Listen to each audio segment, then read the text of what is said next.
Bakit nakaka-apekto to? Masama bang mayat-maya ako naka-cellphone?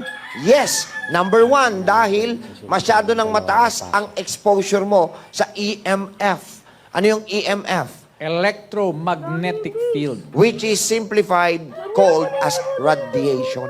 Yan. Aha, di ba? Alam niyo ba yung pagkaganon-ganon lang? Very harmful yan sa brain cells. May Kaya radiation nakakatakot yung mga bata ngayon. Sorry po ha, huwag kayong magalit ha. Nakakatakot, bakit?